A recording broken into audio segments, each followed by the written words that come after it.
Hello folks, and it's now time for another van story. These are little stories, things that have happened to me during my working career.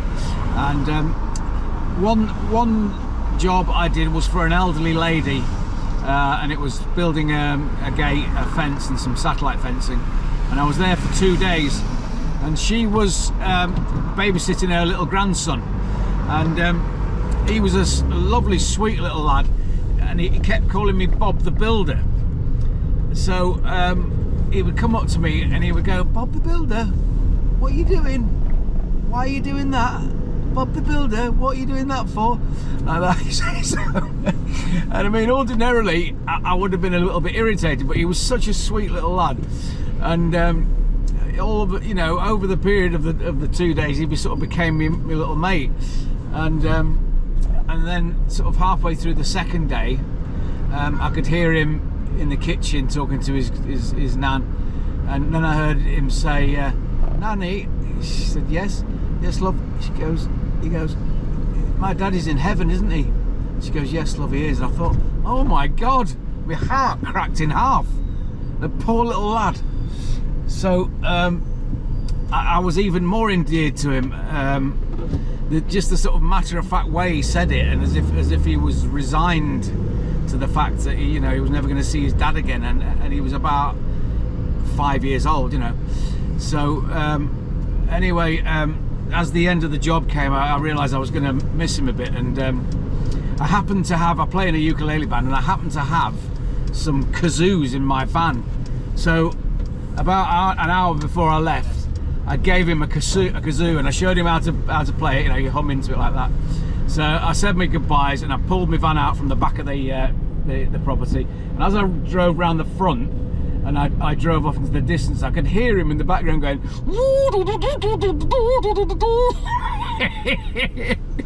and I bet his nan was like cursing me. Anyway, what a lovely lad he was.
Some of them have an unusual view of what property maintenance is, a unique view only to them. And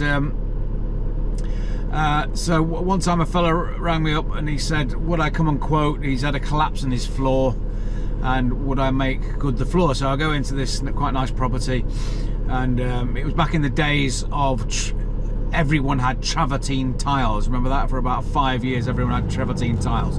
Now you can't get them at all. So it was a sort of kitchen extension, you know, where it was the kitchen was stretched out, and now it was a big living area. And so there was a huge hole in the floor basically, and the house was up high, about a 4-foot clearance. And so I was to make good the rotted floor joists, and then, you know, reboard it and retile. So I pointed out to the fellow that we need to have airflow. It's the lack of airflow under the floor that's not maintained the joist, and so I checked, and there was air bricks at the front of the property, and there were air bricks at the back. So as I said to him, what we need to do is to knock some bricks out of the brick pillar that was underneath the floor that was supporting the joists. There were 2 or 3 brick pillars. We need to knock a few bricks out in each subsequent, you know, knock a few bricks enough for you to crawl through, a man to crawl through, then knock a few more out, so that you've got the continuous airflow between the front air brick and the back air brick. So he told me in no uncertain terms that he didn't want to do that, and that wasn't the way forward. And then he told me what his method was. He said, once I've made the floor good and the joist good, tiled the floor, he would then ask me to drill a series of holes at 300 centres in the grout line of every tile, through the tile, through the flooring, and into the airspace below, and that there would increase the airflow, and it wouldn't happen again. So, I mean, I only had one, I only had one response to that, and that was to leave the property and never go back ever again. Bonkers.